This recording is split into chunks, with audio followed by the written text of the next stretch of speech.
বিশ্ব বসতি দিবস উপলক্ষে আপনারা যত অনুষ্ঠানমালা সাজিয়েছেন সেটির তো একটা উদ্দেশ্য আছে, নিশ্চয়ই সেই উদ্দেশ্য নিরাপদ নগরী, নিরাপদ বসতি নিশ্চিত করা। সেই নিরাপদ বসতি কোথায় নিশ্চিত করবেন, কিভাবে নিশ্চিত করবেন, ঢাকায় বা ঢাকার বাইরে, বিশেষ করে বহুতল ভবনের ক্ষেত্রে?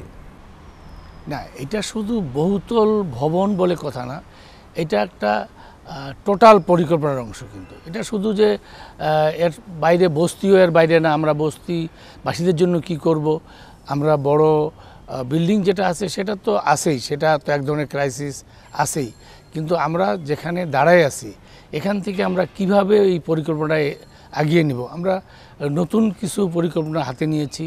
এটা টিওডি বলে, transport oriented development, block development, তারপরে রিঅ্যাডজাস্টমেন্ট, রিডেভেলপমেন্ট, এগুলো আমরা, আপনি জানেন যে আমরা জাপানে গেছিলাম, এগুলোর উপর আমরা ট্রেনিংও করে আসছি। আমাদের বিশাল একটা টিম, শুধু রাজুক না, এর সঙ্গে আরও অন্যান্য সংস্থাও আমরা গেছি। তো সুতরাং আমরা এই মহাপরিকল্পনা দিয়ে কিন্তু আগাচ্ছি। আমরা আমাদের টিআই একটা পরিবর্তন আনতেছি এবং খুব শীঘ্রই আমরা ড্যাব ফাইনাল হয়ে যাচ্ছে এগুলোর, এবং আমাদের বিধিমালা ফাইনাল হচ্ছে।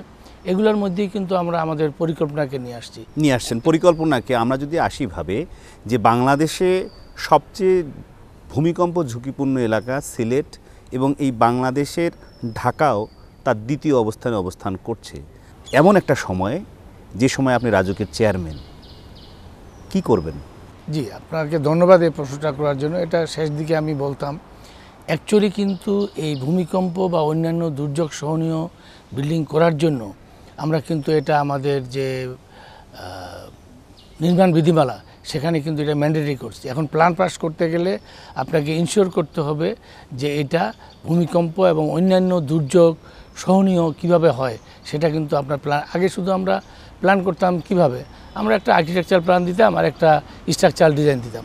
এখন কিন্তু আপনার ভূমিকম্প, ফায়ার, আপনার অন্যান্য আনুষঙ্গিক যত কিছু, পয় নিষ্কাশন থেকে শুরু করে যাবতীয় পরিবেশ, সব কিছু কিন্তু এই বিল্ডিংয়ের মধ্যে থাকতে হবে। এখানে আলো বাতাস ঢুকতেছে কিনা, কী পরিমাণ আপনার জায়গা রাখলে আপনার এখানে পর্যাপ্ত আলো বাতাস আসবে, দ্যাট ইজ পরিবেশ বান্ধব বিল্ডিং বলতে যা বোঝায়, গ্রিন বিল্ডিং, সব কিছু কিন্তু ইনশিওর করা হচ্ছে। এবং এই ডিজাইনের মধ্যে কিন্তু আপনার স্পেশালি ভূমিকম্প সহনীয় যে ডিজাইন, এটা ম্যান্ডেটরি। মাইলস্টোন সহ এর আগে এফআর টাওয়ার আমরা আগুনের ঘটনা দেখেছি, অনেক বড় বড় বা ছোট ভবনেও অনেক ধরনের দুর্ঘটনার আমরা খবর সংগ্রহ করেছি এবং তা প্রচার করেছি। সেই সব মোকাবেলায় আগামীতে, অর্থাৎ এই বিশ্ব বসতি দিবসে আপনারা কী করছেন? আসলে আমরা কিন্তু একটা ব্যাপক কর্মযজ্ঞের মধ্যে আসি বা হাত দিয়েছি। যেমন আপনি যে মাইলস্টোনের প্রশ্ন তুললেন, খুব ধন্যবাদ আপনাকে। বিষয়টা দেখেন যে আমরা এতদিন এই যে বিমান চলাচলের ব্যাপারে আমরা কি বুঝতাম যে বিল্ডিংয়ের হাইট রেস্ট্রিকশন বলে একটা কথা ছিল, যে আমরা কত ফিট হাইটে বিল্ডিং করব। কিন্তু বিষয়টা কিন্তু শুধু বিল্ডিংয়ের হাইটের মধ্যে সীমাবদ্ধ না। আসলে ল্যান্ড ইউজ প্ল্যান, আমি এর আশেপাশে বা এই রেস্ট্রিক্টেড এরিয়ার মধ্যে কি ধরনের প্ল্যান দিব, হাইট শুধু কিন্তু আপনার যে মাইলস্টোনটা কিন্তু হাইটের কারণে হয় নাই, তাই না?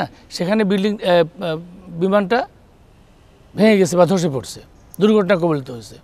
এটা কিন্তু হাইট একটা দোতলা বা তিনতলা বিল্ডিংয়ের মধ্যে পড়ছে, কিন্তু পাশে 10তলা 13তলা বিল্ডিং ছিল, একটা বস্তিতেও পড়তে পারতো আর দোতলা ভবনেও পড়তে পারতো। এই ক্ষেত্রে জিনিসটা হলো যে যদি আমরা চিন্তা করি যে ওই এলাকায় কি আমরা স্কুলকে দিব, আজকে এটা যদি স্কুলে না পড়ে একটা বাড়িতে পড়তো, তাহলে 2-1 মারা যেত, কিন্তু এতগুলো প্রাণহানি কিন্তু হতো না, তাই না? তো কাজেই আমরা ওই এরিয়াতে আদৌ বাড়ি বা কোনো স্থাপনা দিব কি না, কতটুক দূরে দিব, কি ধরনের দিব, কত হাইটে দিব, সব কিন্তু একটা সমন্বিত প্ল্যানিং হচ্ছে। আমরা কিন্তু অলরেডি বেবিচক, রাজুক, আরও অন্যান্য সংস্থা, আমাদের মন্ত্রণালয় মিলেই কিন্তু অলরেডি আমরা টিম করছি এবং আমরা কিন্তু যৌথভাবে কাজ করতেছি যে এই বিষয়টা নিশ্চিত করার জন্য।